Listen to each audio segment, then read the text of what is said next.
Saya dari kelas manajemen SDM KS2B angkatan 2018. Saya membuat video ini untuk memenuhi tugas ETS mata kuliah studi kelaikan bisnis dengan dosen pengampu Bapak Wenda Wahyu Kristianto SEMM. Yang pertama, saya menjelaskan bidang usaha catering yang saya analisis dan alasan pemilihan bidang usaha catering. Catering adalah jenis penyelenggaraan makanan yang tempat memasak dan makanan berbeda dengan tempat menghidangkan makanan. Makanan diangkut ke tempat lain untuk dihidangkan, misalnya ke tempat penyelenggaraan pesta, rapat, kantin, dan lain sebagainya. Makanan yang disajikan bisa berupa makanan kecil, makanan lengkap, atau nasi kotak. Dan karena tingginya tingkat kebutuhan, usaha ini menjadi bisnis yang cukup menjanjikan. Dengan perpaduan menjalankan hobi sekaligus mendapatkan keuntungan, bisnis ini menjadi sangat menarik, terutama bagi kaum hawa yang memang biasanya lebih perhatian pada urusan yang satu ini. Sedangkan alasan saya memilih bidang usaha catering yaitu pertama, karena hobi, akses ke bisnis ini biasanya mudah. Kalaupun kita tidak memiliki keahlian memasak, kita tinggal mencari koki atau juru masak. Dan yang kedua, membuka bisnis catering, modal pertama cukup memanfaatkan dapur yang telah ada. Dan yang ketiga, bisnis ini cukup di backup pengetahuan yang relatif. Sedangkan yang keempat, karena zaman ini semua orang ingin yang cepat dan instan. Yang kedua, analisis aspek hukum bidang usaha catering. Catering merupakan salah satu bentuk usaha dagang yang dapat memperoleh banyak penghasilan. Untuk membuka usaha ini, izin usaha yang harus dimiliki adalah yang pertama NPWP atau nomor pokok wajib pajak yang dikeluarkan oleh dinas pajak setempat. Untuk itu diperlukan dokumen fotokopi KTP pemilik, surat keterangan domisili. Yang kedua, nomor induk berusaha atau NIP adalah identitas pelaku usaha dalam rangka pelaksanaan kegiatan berusaha sesuai bidang usaha. NIP wajib dimiliki pelaku usaha catering yang ingin mengurus usaha tersebut. Yang ketiga, izin usaha mikro kecil atau sering disingkat dengan IUMK adalah surat legalitas yang diberikan kepada pelaku usaha dalam bentuk izin usaha mikro dan kecil.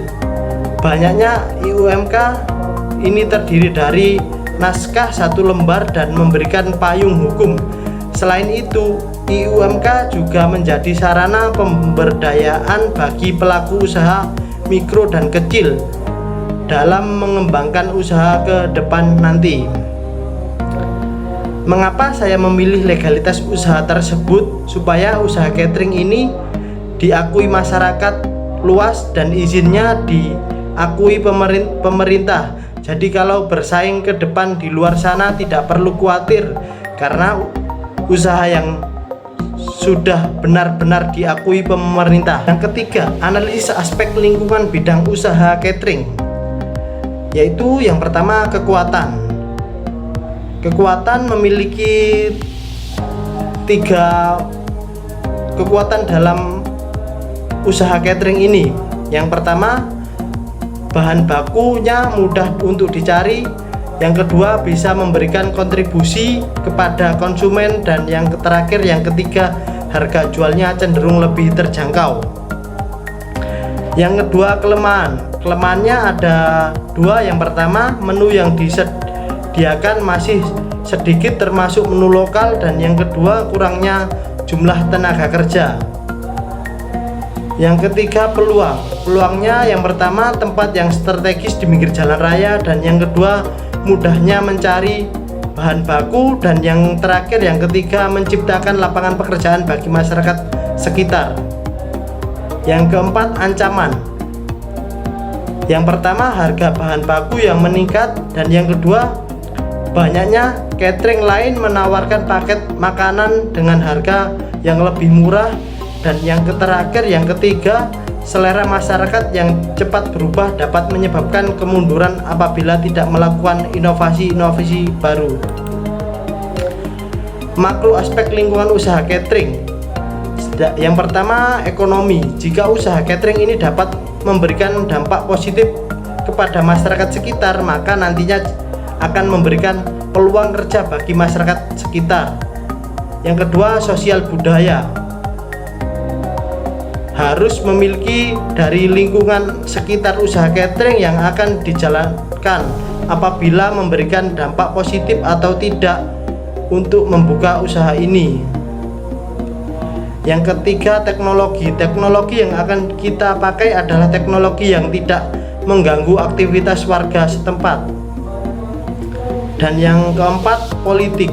Dalam Peraturan Menteri Pariwisata Nomor 18 Tahun 2016 didefinisikan bahwa usaha catering menyediakan makanan dan minuman di suatu tempat tanpa berpindah-pindah.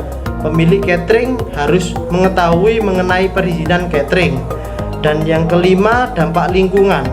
Tempat pembuangan limbah makanan catering disediakan tempat tersendiri agar tidak mengganggu warga setempat, dan warga setempat akan merasa nyaman jika tidak ada limbah makanan di catering tersebut. Yang keempat, aspek pasar dan pemasaran bidang usaha catering. Yang pertama, marketing analisis adalah profesi yang bertanggung jawab mempelajari kondisi pasar dengan tujuan menilai potensi untuk penjualan produk dan lain. Misalnya, 1. Melakukan penelitian terhadap kompetitor. Dan yang kedua, menilai efektivitas strategi pemasaran di usaha catering. Dan yang ketiga, mengevaluasi kepuasan pelanggan. Yang kedua, marketing mix adalah istilah yang cukup dikenal oleh pembisnis. Marketing mix atau bauran pemasaran yang akan digunakan dalam usaha catering adalah suatu strategi yang terdiri dari beberapa unsur terpadu untuk menjual produk atau jasa kepada pelanggan. Dan yang terakhir, yang ketiga, marketing strategi atau strategi pemasaran yang akan digunakan untuk usaha catering, yaitu 1. Segmentasi, yang kedua penargetan, dan yang terakhir yang ketiga positioning. Sekian presentasi dari kami, mungkin ada salah kata, mohon maaf sebesar-besarnya. Wassalamualaikum warahmatullahi wabarakatuh. Yang keempat, aspek pasar dan pemasaran bidang usaha catering. Yang pertama, marketing analisis adalah profesi yang bertanggung jawab mempelajari kondisi pasar dengan tujuan menilai potensi untuk penjualan produk dan lain. Misalnya, 1. Melakukan penelitian terhadap kompetitor. Dan yang kedua, menilai efektivitas strategi pemasaran di usaha catering. Dan yang ketiga, mengevaluasi kepuasan pelanggan. Yang kedua, marketing mix adalah istilah yang cukup dikenal oleh pembisnis.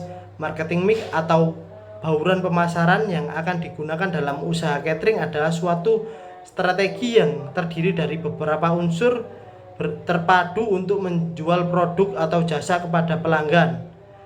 Dan yang terakhir, yang ketiga, marketing strategi atau strategi pemasaran yang akan digunakan untuk usaha catering, yaitu 1. Segmentasi, yang kedua penargetan, dan yang terakhir yang ketiga positioning. Sekian presentasi dari kami, mungkin ada salah kata, mohon maaf sebesar-besarnya. Wassalamualaikum warahmatullahi wabarakatuh.